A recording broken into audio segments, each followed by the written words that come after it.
All right, Tammy, let's look at this here for you. I think you're getting a ball here. So this is something you can work on. It's so important at this level, at your age, when you're catching these balls, that you, let me do this right here, that you're already ready to shoot, right? So what's happening here to you as you catch it, here comes the ball, then you're moving your feet. And, you got the hop going there. That's fine.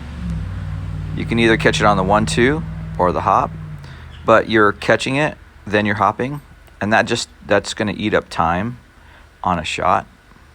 I know we've talked a lot about hand placement for you and where your hands are and shooting with your finger and your thumb. Any coach that you go to outside of me is going to tell you pretty much the same thing I'm telling you. That I think any coach that's a decent shooting coach or any sort of fundamentals coach is going to tell you here, what you should be doing here, I want you to, you can work on is right there as you catch it. You should already be with your hand behind the ball and you're already ready to shoot it, because it just helps you get that shot off faster.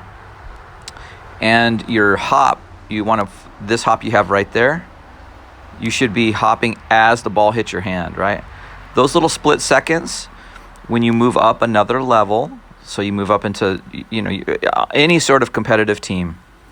Actually, it's at this level, at 7th grade. We get people moving too fast that you're not going to be able to get that shot off on a wing, right? You can get it off here all you want, but there's no defender, so you're not going to be able to get that shot off when you're on a wing. So, this is, again, we worked on this. I know you probably shot this video before you and I worked on this stuff, but this hand, I would really keep it on the side of the ball instead of underneath how you have it there, because you know what's happening here, right? You can see it clearly right here. You're coming off with that thumb. And I know that someone may tell you, or you may see somewhere that you can use that thumb right there, or some player does it, but it's really rare that someone is successful with that. And it's not repeatable. It's hard to scale that shot over and over and over again and get the right amount on it. That's why it's primarily not taught that way. It's taught that this hand here is your guide hand. That's your guide hand. It's typically how that's taught. And your other hand should be underneath the ball, sort of more lined up instead of on the side. And anyway, let's zoom back out. Watch this again. I think you slow this down, right? It's the same thing here at the beginning of this, right?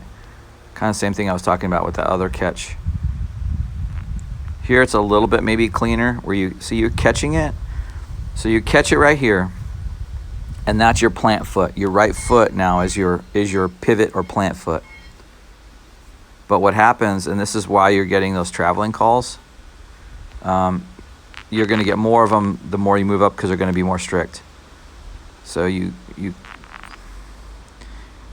it's just so important to catch it ready, right? So you catch on that left foot and then you hop. I'm having a hard time slowing that down, but let's go here. So, right, here it comes. Catching it right there. Your left foot is your pivot foot now. Now watch what happens. You switch these feet up, I think. Yep, and you move again, right? So that's why you're going to get that travel call. So you just need to be careful about that. It's better to catch it as you do that right there. When your feet do that, the ball should when the ball hits your hands, your feet should be there. So what's happening is the ball hits your hands, then you're doing that. That takes an extra second, and then to get your hands corrected, it takes more time too. So anyway, I think we talked about this when we were shooting. So just keep working on that.